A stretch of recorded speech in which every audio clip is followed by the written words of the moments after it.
नमस्कार मित्रांनो, स्वागत आहे तुमचं आताच्या ब्रेकिंग न्यूजमध्ये. मित्रांनो, भारत सरकारनं स्मार्टफोन युजर्सना सायबर गुन्ह्यांपासून वाचवण्यासाठी एक महत्त्वाचा इशारा जारी केला आहे.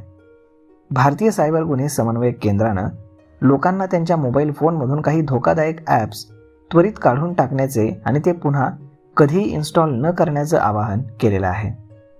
यामध्ये विशेषतः स्क्रीन शेअरिंग ॲप्स टाळण्याचं सरकारने म्हटलेलं आहे. यामध्ये जसं की AnyDesk, team viewer, quick support इत्यादींचा वापर सायबर गुन्हेगार फसवणुकींसाठी सध्या करतायत.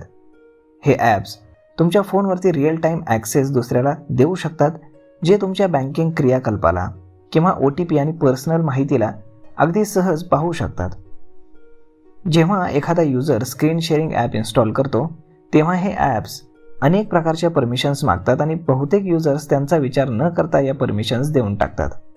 यानंतर गुन्हेगार युजर्सची स्क्रीन लाईव्ह पाहू शकतात आणि बँकिंग व्यवहारादरम्यान OTP आणि पासवर्डसारखी संवेदनशील माहिती देखील ते चोरू शकतात.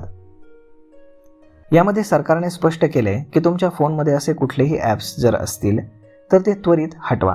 तसेच जर तुम्ही तुमच्या फोनवरनं स्मार्ट बँकिंग किंवा मग इतर संवेदनशील सेवा जर वापरत असाल तर हे ॲप्स तुम्ही पुन्हा कधीही डाउनलोड करू नका.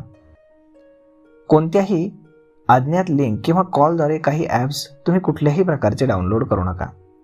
विश्वसनीय संस्थेनं आवश्यक असल्याशिवाय स्क्रीन शेअरिंग ॲप्स बिलकुल इन्स्टॉल करू नका. सोशल मीडियावरती तुमची गोपनीयता सेटिंग्ज मजबूत करा आणि तुमची पर्सनल माहिती मर्यादित प्रमाणातच शेअर करा. बँकिंग सर्व्हिस वापरताना कोणालाही स्क्रीनचा ॲक्सेस तुम्ही बिलकुल देऊ नका. तुम्ही कोणत्याही सायबर फसवणुकीचे बळी ठरलात तर www.cybercrime.gov.in या पोर्टलला भेट देऊ शकता किंवा 1930 या हेल्पलाईन नंबरवरती कॉल करून त्वरित तक्रार नोंदवू शकता. सर्व नागरिकांची ऑनलाईन सुरक्षितता सुनिश्चित करण्याच्या उद्देशानं सरकारचा हा इशारा जारी करण्यात आला आहे. तंत्रज्ञानासोबतच सावधगिरी देखील अत्यंत महत्त्वाची असते, हे लक्षात असू द्या. तर मग मित्रांनो, अशा पद्धतीनं जर अशा प्रकारचे स्क्रीन शेअरिंग ॲप्स जर तुमच्या मोबाईलमध्ये असतील तर बिलकुल ते ठेवू नका. आजच अनइन्स्टॉल करून टाका, नाहीतर तुमचं बँक अकाउंट रिकामा होऊ शकतं.